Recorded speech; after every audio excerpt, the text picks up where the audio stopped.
Hello दोस्तों, welcome to गुरु की class. तो दोस्तों, आज की इस वीडियो में हम सीखेंगे प्रतिस्थापन विधि द्वारा समीकरण कैसे हल करते हैं। अब देखो, नाम से हमें क्या समझ में आता है। प्रति मतलब कॉपी होती है, कॉपी मतलब फोटोकॉपी। स्थापन स्थापन क्या होता है, स्थापना कर देना, मतलब पेस्ट कर देना। तो मतलब कॉपी पेस्ट। अब यहाँ पे हमें किसका कॉपी पेस्ट करना है ये समझो। यहाँ पे दो चर है हमारे x और y। किसी भी एक चर का मान जो हम निकालेंगे उसको हमें दूसरे समीकरण में पेस्ट कर देना है, स्थापना कर देना है। ठीक है, वहाँ से भी हमारे x और y के मान निकलेंगे। ठीक है, जरूरी नहीं है हम समीकरण एक को ही कॉपी करें। अब यहाँ पे समझते हैं। दो समीकरण हमारे 3x + 4y = 10, इसको हम समीकरण एक करेंगे। और समीकरण दूसरी है 2x - 2y = 2, समीकरण 2 हो गई। ठीक है, जिस समीकरण का संख्यात्मक मान कम होगा उसी को हम कॉपी करेंगे। संख्यात्मक मान जिसमें x और y के गुणांक कम होंगे, छोटे छोटे होंगे। बोल सकते हैं इसमें x का गुणांक क्या है, जो उसके गुणा में हो उसका गुणांक होता है। तो x के गुणा में क्या है 3 है, y के गुणा में क्या है 4 है, बराबर 10 है।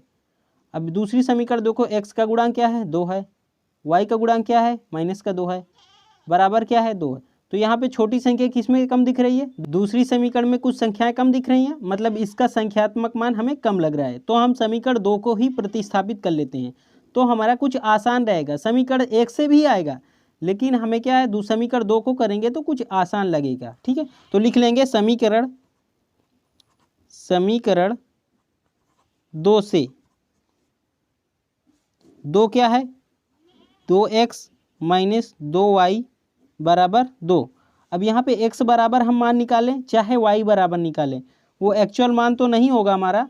फिर उसी को हम समीकरण 1 में पेस्ट कर देंगे, जो भी हमारा इसका मान आएगा। ठीक है, क्योंकि हम समीकरण 2 को कॉपी कर रहे हैं।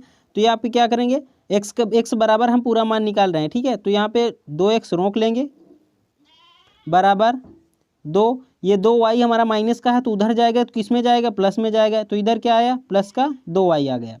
अब हमें x बराबर पूरा मान निकालना है, उसके गुणा में जो भी हो हमें उसको बराबर के उस पार ही भेजना है। तो x बराबर क्या हो जाएगा, x बराबर हो जाएगा 2 + 2y/2, क्योंकि ये जो गुणा में होगा तो इधर बराबर के उस पार जाएगा तो भाग में ही तो जाएगा। तो x बराबर पूरा मान क्या निकला, x बराबर निकला 2 + 2y/2।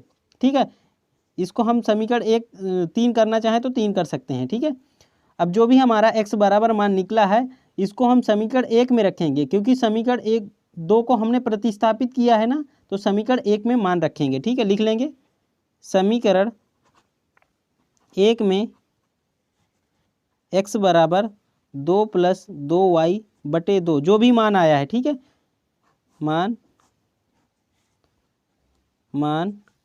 रखने पर। अब जरूरी नहीं है हमने x बराबर प्रतिस्थापित किया है, y बराबर भी कर सकते थे।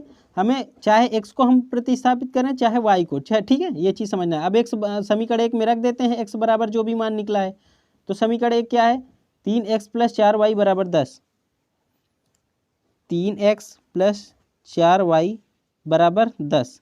तो x की जगह क्या मान रखना है 2 + 2y/2। तो लिख लेंगे 3, x की जगह रख रहे हैं मान 2 + 2y/2 + 4y = 10। ठीक है, अब इसका इसमें गुणा कर देंगे, 2 × 3 = 6 हो जाएगा, प्लस 3 दूनी 6 हो जाएगा, बटे 2 लगा है 2 लगा दिया, प्लस 4y = 10। अब यहाँ पे देखो ये पूरी भिन्न बन रही है हमारी, तो इसके भी नीचे 1 है ना, तो यहाँ पे हम भिन्न सॉल्व करेंगे। 2 और 1 कैल्शियम लेंगे, 2 आएगा। ये तो सेम हो जाएगा क्योंकि 2 का 2 में भाग देंगे 1 आएगा, 1 का इस पूरे गुणा करेंगे, ये सेम हो जाएगा 6 + 6y। अब यहाँ पे 1 है यहाँ पे 2 है, तो 1 का 2 में भाग देंगे 2 आएगा, ऊपर फिर इसमें गुणा करना पड़ेगा 2 का, तो 2 चौको 8y = 10 है, 10 लिख लेंगे। इसके नीचे 1 होगा ना, कि कोई भी संख्या लिखी होती है उसके नीचे 1 होता है। अब यहाँ पे हम तिर्यक मल्टीप्लाई करेंगे, 1 का इस पूरे में गुणा होगा, 10 का 2 के साथ होगा, तो 1 का इसके साथ पूरे को हो तो ये सेम हो जाएगा 6। अब ये 6y है, ये 8y है, तो जुड़ जाएगा ना, 6 और 8y क्या हो जाएगा 14y हो जाएगा। 10 का 2 में गुणा करेंगे तो कितना हो जाएगा 20 हो जाएगा।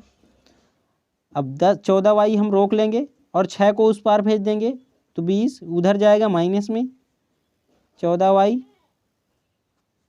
बराबर इसको घटाएंगे 20 से 6 तो कितना आएगा 14 आएगा, y बराबर 14/14 हो जाएगा तो ये कट जाएगा तो y बराबर क्या आया 1 आ गया। अब देखो y बराबर 1 निकला है मान। अब इस y बराबर 1 मान को हम कहीं भी रख दें, चाहे समीकरण 3 में रख दें, चाहे समीकरण 1 में रख दें, चाहे समीकरण 2 में रख दें, हमारा जो x का मान आएगा वो बराबर ही आएगा। अब हम समीकरण उसी में रखेंगे जिसमें हमें कुछ सरल लगेगा, तो समीकरण 3 में ही रख देते हैं। लिख लेंगे समीकरण 3 में y बराबर 1 रखने पर, ठीक है, ये सभी आपको ऐसे ही लिखना पड़ेगा। तो लिख लेंगे क्या है x बराबर 2 + 2y/2 है समीकरण, तो 2 + 2 y की जगह 1 रखेंगे बटे 2 हो जाएगा, 2 का 1 में करेंगे 2 ही हो जाएगा बटे 2, ये 2 2 4 हो जाएगा बटे 2। तो x बराबर जब 2 में 4 में 2 का भाग देंगे तो क्या आ जाएगा 2 आ जाए, तो x बराबर क्या निकला 2 और y बराबर क्या निकला 1 निकला। तो प्रतिस्थापन विधि आई होप आपको बहुत ही अच्छे से समझ में आया होगा। इसको हम आपको फिर से रिवाइज करा देते हैं। देखो 2 समीकरण और हमारी होंगी, उसमें हम जिसका भी संख्यात्मक मान कम होगा उसी को हम x या y बराबर कर लेंगे, उसी समीकरण में हम x या y बराबर मान निकालेंगे, फिर उसको हम दूसरी समीकरण में पेस्ट कर देंगे, वहाँ से हमारा x या y का मान निकल आएगा। फिर वहीं से हम जो भी x या y का मान निकलेगा फिर हम दूसरी या तीसरी किसी भी समीकरण में रख देंगे तो भी हमारा x या y का मान निकल आएगा। ठीक है, वीडियो कैसी लगी कमेंट करके ज़रूर बताइएगा और चैनल को नहीं सब्सक्राइब किया है तो चैनल को सब्सक्राइब कर दीजिएगा। Thank you.